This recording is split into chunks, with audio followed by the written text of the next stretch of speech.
Hi everybody, my name is Monica Cesarato, a food and travel blogger in Venice. Welcome to Venice Meets, a series of live chats from Instagram every day at 6 p.m. CET. Today I will be talking to Luisella Romeo, one of the best licensed Venice tourist guides. Good evening everybody, happy Sunday. We are back for our Venice Meets. I sincerely hope everybody is well. Tonight my special guest is a wonderful friend. She is an amazing, if not the best guide in Venice. She's funny, she's absolutely interesting, and she's gonna have so many things to tell us. Guys, Luisella Romeo, and she should be here in a second because we did a trial run before and it worked. There she is! Ciao carissima! I heard your beautiful words. Can you keep going? Yeah, of course. I told you we were doing this for that reason. Because you needed cheering up.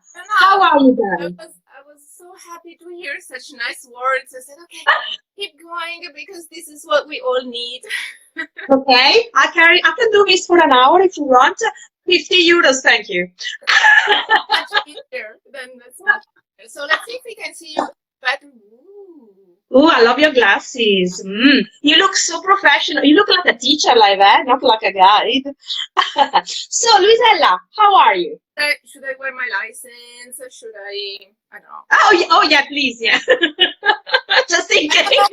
It's been a long time. I've been working, and I forgot maybe which bag it is stuck in. I have no clue. It's okay. Hey. You should ask. Listen. You should ask for a refund for this year tax fund. Say again. You should ask for a refund for this year. Excuse me, since you're not using it. Anyway, how are you, darling? Okay. Do you have any extra question? Yes, of course. I got loads of questions. I got some questions that will ask me about Venice. So no, I mean, yeah. Let's get on with it. So somebody sent me a message yesterday, and he said, "Look, first you moan that you go too many tourists. Now you moan that you don't have any. What's the right number of tourists?" What do you say to this? It's such a funny question because can you imagine, in the last few months, I mean, in 2019, I was working on a paper describing the problems of over-tourism, and we were almost ready to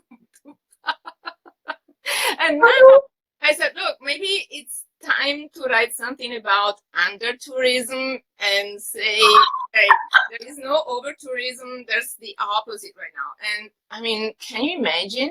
A year ago, would you have ever imagined all of a sudden that 37 million people gravitating around Venice were gone and we would be in house arrest? No, because I wrote about 3 articles on over-tourism last, just before the Acqua Grande. So it was the same kind of thing. And already with the Acqua Grande, we were like, oh, gosh, what's going on now? So, yes.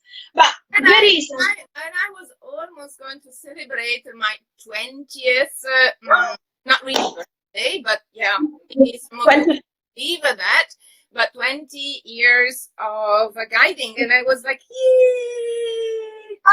Well, you should. Listen, you can still do guiding online. We're gonna have to reinvent ourselves now. I think that there is a right number of tourists. Actually, rather than a right number, I always said it is a right type of tourist because you can have millions of very nice tourists. And we can go, yes, because if everybody came, and ciao Sarah, if everybody came and stayed for a long time, then, the numbers, okay, they're happy to see you all nice and smiling. It's kind of funny because the messages people watching and leaving disappear as Yes, so normal you tourist can cars. So you can move them up and down anyway. So just be careful because then you have uh, to get rid of them. it's my first So place. we So what agree. can I tell you? I mean, last year it was not what I call the greatest year ever, as I started breaking my nose last March. Oh yeah, I remember. Yeah, I remember. I remember. Yeah, yeah, Then yeah. I broke my wrist. Then I had high water. And now you broke So, your job. okay, it cannot get any worse. Oh yes, you can. Never think Like, anything like that. do you like that movie when he says no? There's it's in Italian it's Frankenstein Junior. You know when they say it Yes. could get worse. How? It could be raining. It It could really be raining. no, this is not what I would have ever expected. And in this almost drop by drop worsening situation, because if it's true that by the end of February I started realizing 80% of my income will come. So I don't want to talk about my job. I'm just saying, of course, health is the main issue, but the economic and financial crisis that I'm will not. follow, not right now, that will follow will be amazing. So Yeah. I said, okay, let's think about it. And let's see which is the right number of tourists we hope, once the situation settles, will come to Venice. And the answer, I think, is there is no way it's going to be the way it was. Okay, so I think over tourism maybe will be still going on, but maybe not necessarily Italy, not necessarily Venice. And I think that if we all that work in the tourism industry, and then we can talk about the tourism industry later, because I think people think that tourism is just something that concerns people that work really with tourists, but they don't realize that if we don't have people traveling, also the stainless steel industry will go bankruptcy. Okay, so there won't be any trains, there won't be any airplanes, anything concerning tourism will be not to talk about cultural heritage. So we are talking about something that will be really historical, important. And if we think, okay, let's wait, let's resist for 1 year, and then we can start it over again, then it's going to be really wrong. Okay, so in 1 year, if we stick to what we are today, we will fail. And the answer is only political, I'm afraid. Think about Italy as a whole, okay, and tell me where Alitalia went, okay?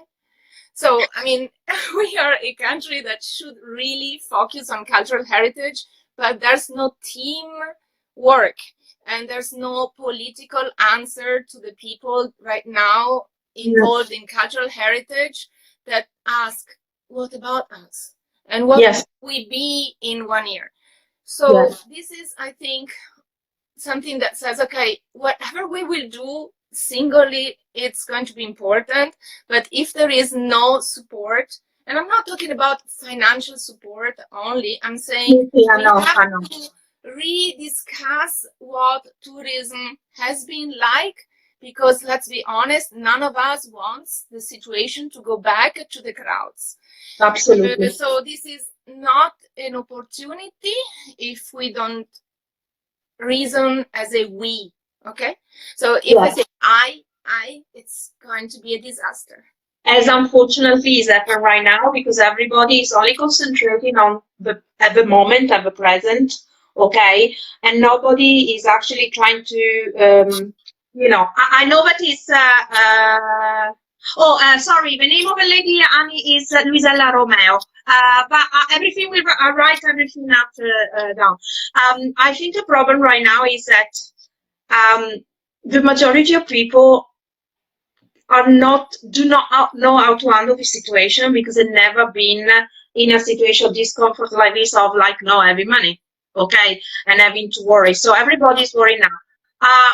Yes, we all know we're gonna get out. Come on, compared to the situation of certain people, they are living through war, they're living through real hunger. Come on, guys. I think we should stop crying over, and moaning and crying and start thinking, okay, when this will finish, because it will finish. Whatever is a couple of weeks or whatever is 2 months, it will finish.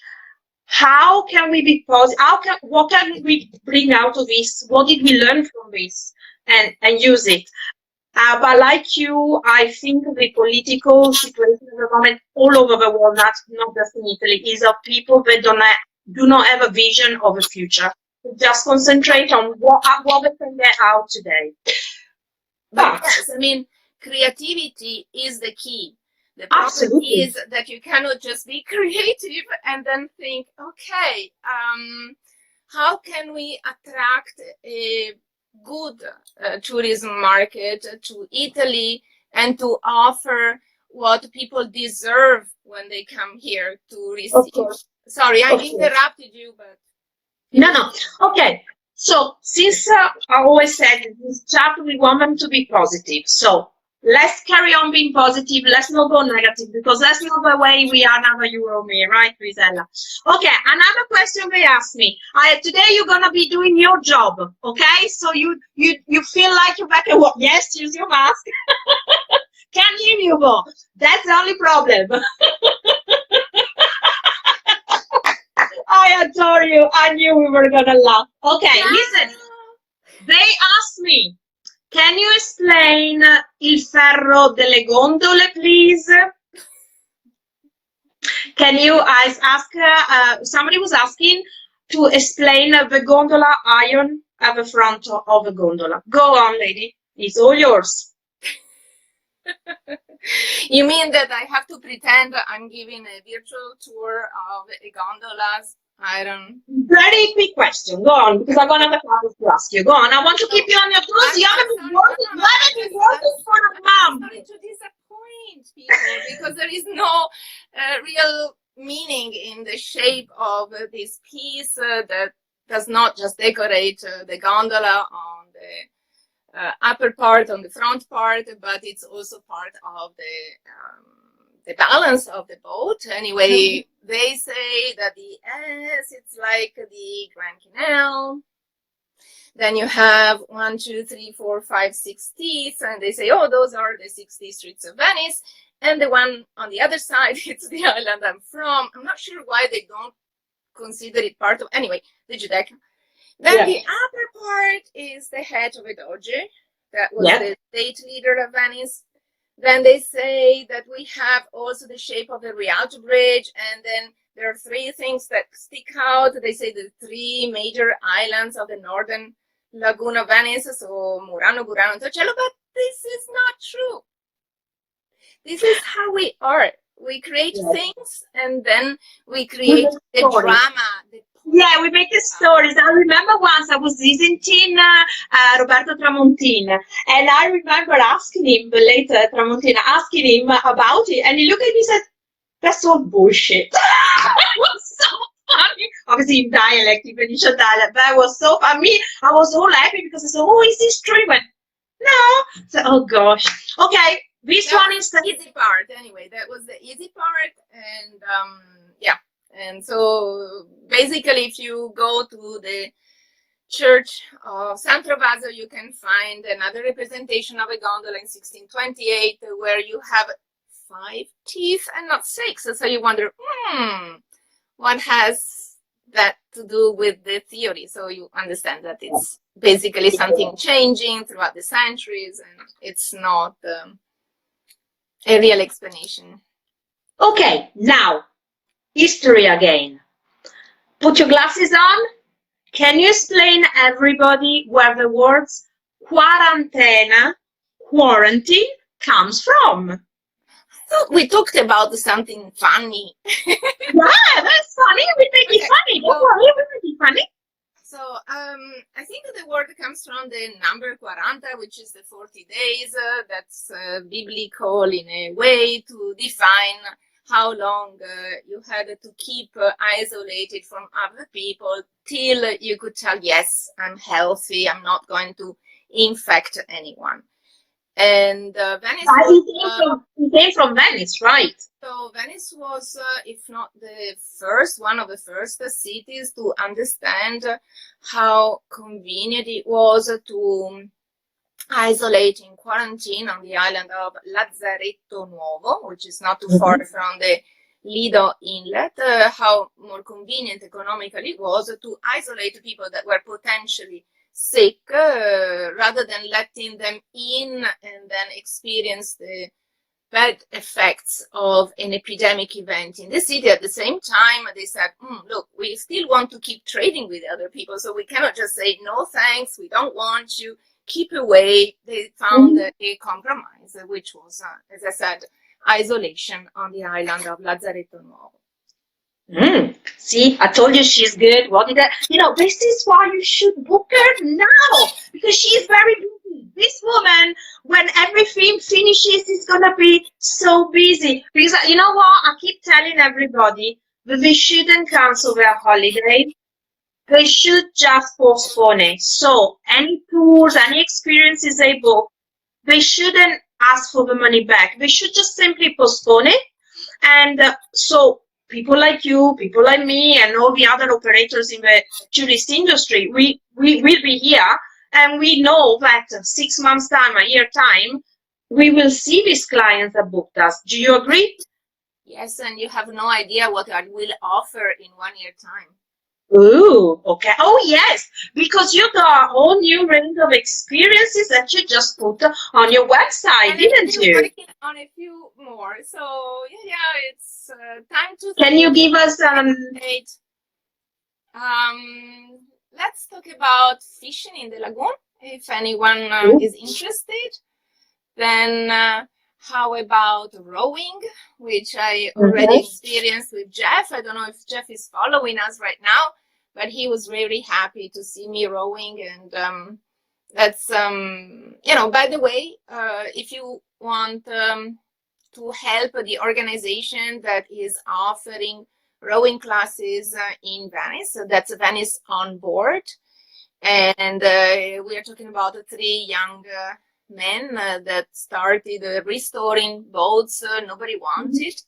Okay. And decided also that their mission is to bring the Venetians back to rowing in their canals. So kind of a reappropriation of the waterways in the city. So no rowing for competitions, but rowing as a way to go around the city. And I tell you, it's difficult. I have my own boat. You're breaking out. Luisella, you're breaking out. You're breaking out with the connection. Okay, stay. That's it. I don't move. I stay here. No, it's not you, is it? So I have to tell you that it's really difficult to row in the city canals. Of course. And also because you have to turn, you have to let some other come, and whenever you approach a corner, you have to scream "Oe!" And Venetian row is very particular because it's only done in Venice, right? Because it's very particular. Yes. And then I remember this very dramatic moment. I was rowing with my boat, and then I saw 2 gondolas approaching me, and it was like, woo, 50,000 euros plus 50,000 euros. I'm going to crash against 100k euros value boat. So I just panicked, and so I went under the bridge and blocked. And the gondolier passed like this much. Okay. Yeah, look at you. Looked at me and said, "Learning." I'm keeping my boat stuck here. I'm not going to crash against you. So that's an exciting experience I'll be happy to offer. But you also go around, you got sail as well, haven't you? Sorry? You got sailing boat as well or not? So that is San Pierota. So I can row that boat and we can go sailing, but the sailing part is my husband's. Okay, but that He's must be the nice. expert in the sailing. Yeah. Okay. So I went also to regattas and when did you start rowing? when did I start? I think when I was 7. Oh, okay, you've been rowing for a long time. No. So I went with my grandfather. We went rowing. You're breaking up. Okay. Now, can you see me? Yeah. See, we can see you, but the line keeps going every so often. Is your husband using the internet? Have you told him not to use the internet? I should. Roberto, stai usando la rete? No. No. Okay. Every so often you. I'm trying to tell too much. Anyway, so yes, I went rowing with my grandfather when I was pretty young, and it's like learning going on a bike. Once you learn more or less the movements, but then you have to get much better, and so that's why I have been with the Venice on for I think Yeah. Hold on, and I'm doing something.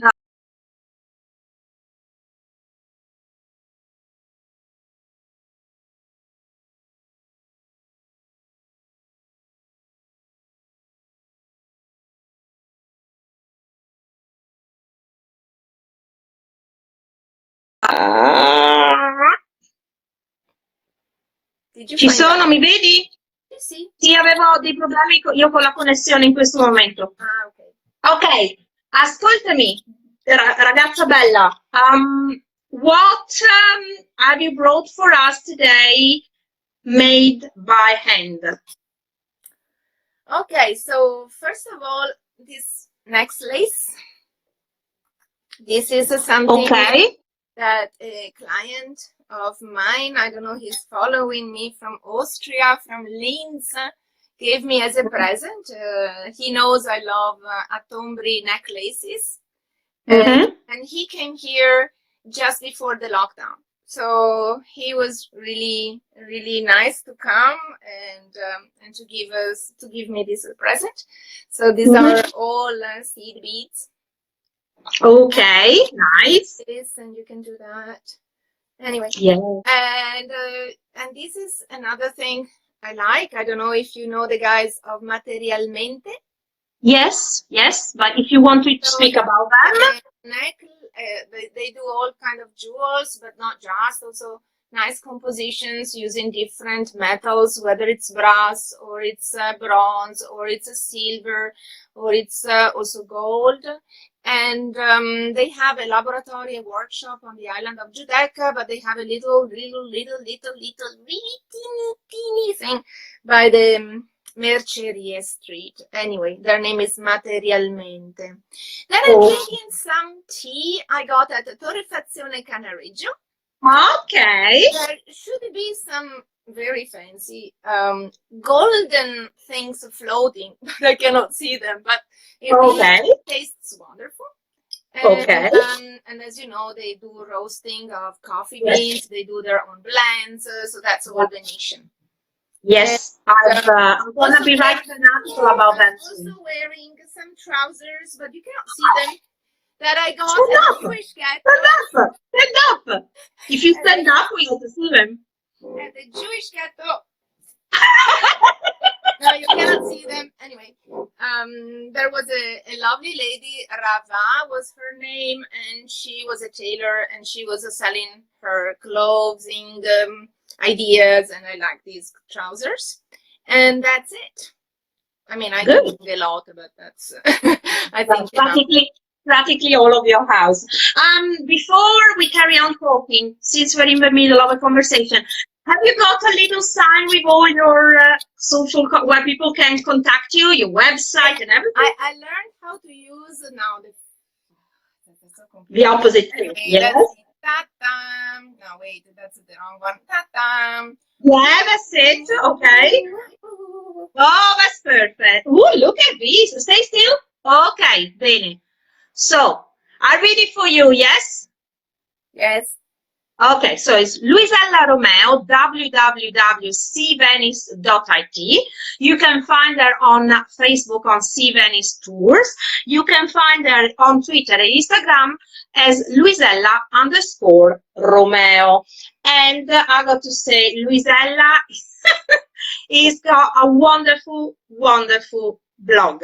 It is really, really nice. But she's also, you still are the president, are you? No, you're not. Okay, you were. But wait, you No, no, still no, no. are. I've been for 4 years the president of the Best Venice Guides project, and now I'm very happy with the new board of colleagues and members Mhm. that have taken over. I think it's very healthy when an association keeps on changing, and this is what I was Absolutely. happy to do. So yes, it's a project that was started in 2015, and that's to promote tourist guides as myself that before actually in order to work as a tourist guide took an exam verifying all that concerns Venice and its lagoon. So this is the idea. The Best Venice Guides project can be found on the internet, bestveniceguides.it, and it's a group of nearly 120 tourist guides, and we cover 19 languages. So this is for anyone that wants a different tour and different Absolutely. subjects. So this is, and we were very happy to collaborate with those museums that don't have enough recognition in Venice, such as the Palazzo Grimani or the Palazzo Guerini Stampalia or Yes. the Olivetti showroom. We have really a lot of different tours we offer via the website, and I'm very proud of what we did. Yeah, and also the Palazzo Grimani is really wonderful lately because all it's being filled with all the statues, right? Like it used to be. Can you tell us a bit more about it? Well, if you go in, it will be simply overwhelming.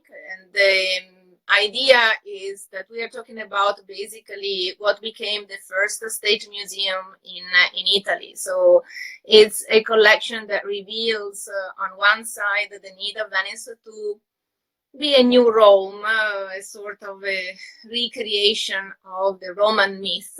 And on the other side, it was a way in the 1500s to become a powerful city state through art and archaeology.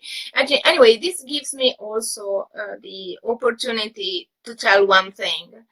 Which I want to make sure that we all remember. Venice is a city that has undergone a lot of challenges in its history. And I know it's something that everybody knows, the Doge's Palace, okay? And when you enter this room, which is the hall of a major council, it's the largest room we still have in Europe. It's completely covered in paintings, wonderful frames. It's a room where the ceiling is supported by 22 trusses, and it's an amazing engineering work, not just art. Well, And one floor or one piece of floor. so yes, I mean it's especially the ceiling, no, that it's suspended and it's not supported by columns or pillars below. But one tends to forget that that ceiling was built after a big fire in 1577 and was rebuilt very quickly. And just in those years, by 1577, the bubonic plague had just ceased. Okay, so imagine you close your eyes and you think, wow, a city has lost 55,000 people, so 1/3 of its population. The most important room in the city burns down, and you lose the paintings by Titian and all the other artists. And what do? You rebuild it. Yes. So this is goosebumps, okay? This is the lesson. You cannot just economically start again, which you have to, but you have to believe in culture. Because as we remember, you know, from the Fenice theater when it burned down, you can resurrect from a fire. You cannot resurrect from ignorance. Absolutely. This is a major thing. If you forget education, if you forget something that will allow creativity to become real, then you lose. Yes, yes. I feel like think I it's told just, something really important now. no. It is, but that's one of the reasons. But I told you, you weren't sure you wanted to do this talk. I had to convince you to do it, but that's the reason why I wanted to talk to you, because of all the people that I know, when we talk about Venice, of course, I talk about other things with other people, but when it's time to talk to about Venice, you were the most suitable person for me to talk about it, not just because you're a guy, but you're a through and through Venetian. And I can spend hours listening to you talking, because it's not just giving just datas and numbers and historical facts. You give out the passion. Yeah, but the passion that is in you is the passion of Venice, and is what I think, unfortunately, in the last 10, 15 years, a lot of people have lost in Venice. Because, of course, Venetians are merchants, it's in the DNA, not what we can do about that, right? But, over years of, we're merchants. But I think that's what's happening the last 10, 15 years. A lot of people lost the passion and the love for the city. Not as much, not because of, as not to use the city for money, but for being proud of being Venetian through and through from the past. I don't know if you know what I'm trying to say. And you are instead still what I think are a lot of Venetians that are still in Venice. And I don't like to call them resilient, because it's not quite, I don't like that word resilient, because it's not, I think it's pride and passion rather than resilience. Okay, because resilience is, I don't know, I don't like it so much as a word. I don't know. Do you agree? You're not resilient. You're not dying. You're still Resilient, alive and kicking for crying out. resilient is a good word when you're sick. Yeah, and you're not. And you have to deal with a disease. And so I think it's a great attitude, because it shows like a bamboo break in our lagoon. The wind blows hard, but it doesn't break. Exactly. This is the good part about resilience. On the other side, yes, I mean, we need to remember we are a we. Okay, so this is very important. We, and not I, and not the single person, but we have to consider that whatever we do will have a consequence on the other ones. And exactly. let's hope that people will travel again soon. Traveling is nothing like the virtual tours or webinars everybody is now focusing on. I cannot describe a work of art without being in front of the work of art, or without being in that very room, in that very context. And also with the people in front of you, because every time is different. Your audience, you might children, adults, and everybody is different, and it's by the expression on their face as well that you get more energy, don't you? Sure. So on one side, you have adrenaline, because you are with people that are eager. Sometimes not, but everybody's different. So you have to say, okay, what they want, what they don't, what they expect. How can I take them into, or maybe just change completely? But don't forget that, cultural heritage is first of all human heritage. So I know that you appreciate artisans' works, and this is the clue about it, the whole heart, the core. You cannot describe a monument just as a stone.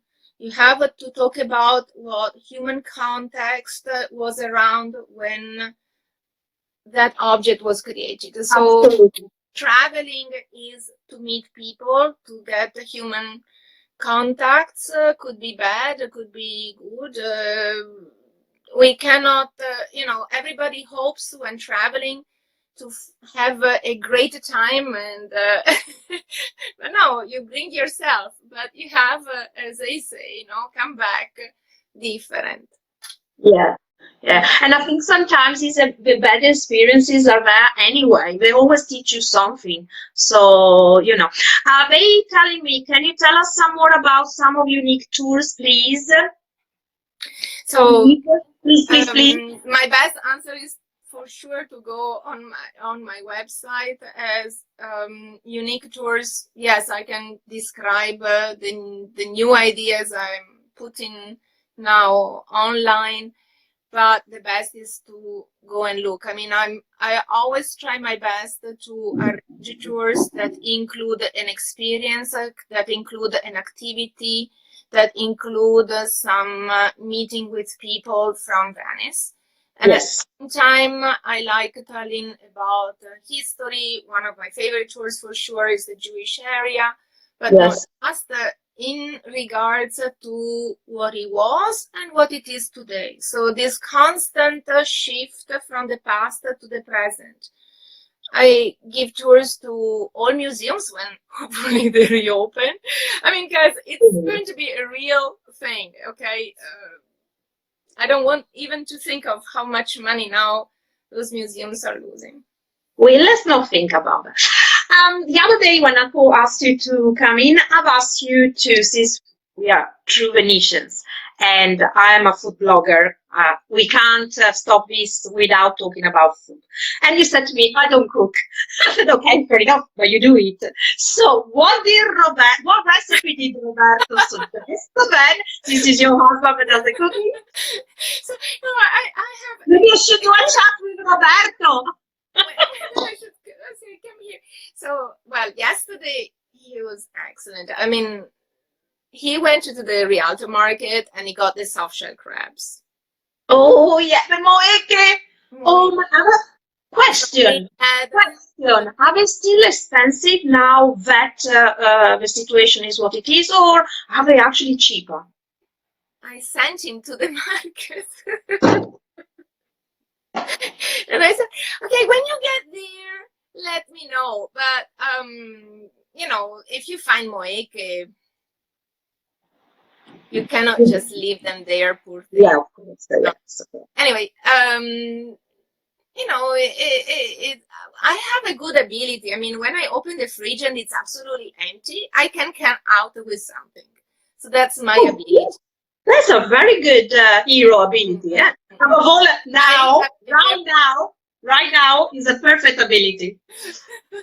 Then I love artichokes. I love asparagus. I love cooking vegetables. You're very lucky because you get everything from Sant'Erasmo as well. So we have two places where we can find the locally grown groceries. And then I like also cooking fish, but in a very simple way. I mean, really. But listen, Venetian cooking. Extra virgin olive oil. Well, Luisella, Venetian cooking is known because it was simple. The point of Venetian cooking is that the main ingredient has got to be enhanced, and anything that you use with it is only a way to make it taste even better. But the main trick is it's got to be fresh. So that's you true Venetian. And 100%. And then consider that I am, happy to mix I'm not a complicated thing. I'm really basic, but what I cook, I think it's edible. Well, listen, he hasn't divorced you yet, so I suppose he's still good. No, we have, let's say, we share the pleasure of eating. That's and also sense of humor, which is the other part.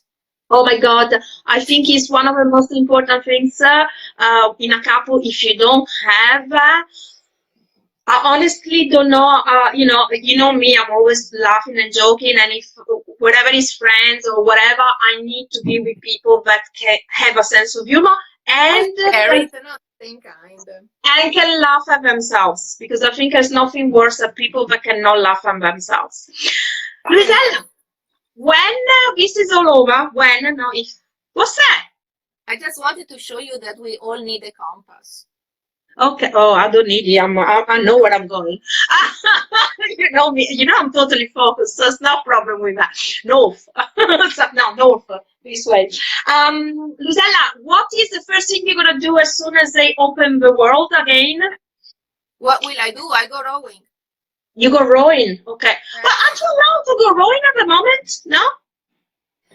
So our Don't you need an excuse as go shopping? No, I mean, I think that you are, so the moment we don't have our oars, we have to go and pick them up where we left them to be fixed. That's one thing. And that's farther than 200 meters. Okay. And so that's, I think, something that we cannot do. But as soon, I mean, considering that surely coronavirus will not swim. Anyway, so I hope that's No, no, do you? what I If want to you do. stick That's some what of I want water. to go back to rowing. This Okay. is going to at least be the moment of fresh air. Yes. And then a nice meal where? A nice meal when it's all over. Mm-hmm. Well, when it's over, we need something special, so Venice. Okay. And a nice drink where? Nice drink. Oh, no. That's, no, you are the one that will show me. I have no idea where. I always meet you on the same place and we always drink it. I'm a member of Laguna nel Bicchiere, which is nice. Which is it? So we have the possibility to drink the brackish wine from the lagoon, and Paola Cogolatti is my referral. So she has some excellent bottles. But talking about Venice, next week I'm having Audrey on a chat, so I'm definitely organize a drink there for us. I think there's gonna be a lot of us going out to Venice and get drunk. I think. It was just also because I like the vineyard. I like the it's one of my favorite places, and I really like the fact that you can just walk into the gardens, into the park, and it's free, and in the orto and everything. I love that. I think it was one of the most beautiful things they could have done. Luisella, feeling better? Thank you so much. Feeling good? Okay. So I'll see you in Venice. Not sure when, but I will. He's here waiting. Yes, yeah, I can't go over the bridge right now. It's a bit more than 200 meters, unfortunately. I tried, but I got the police right in front of the top of my road. Yeah, no, I don't need to swim. I can by car. With a car in the canals, like James Bond. Okay, sweetie, it was so nice talking to you. Beautiful conversation. And anytime you want to come back and talk to us, we are here for you. Okay? Grazie mille. All the best. Ciao.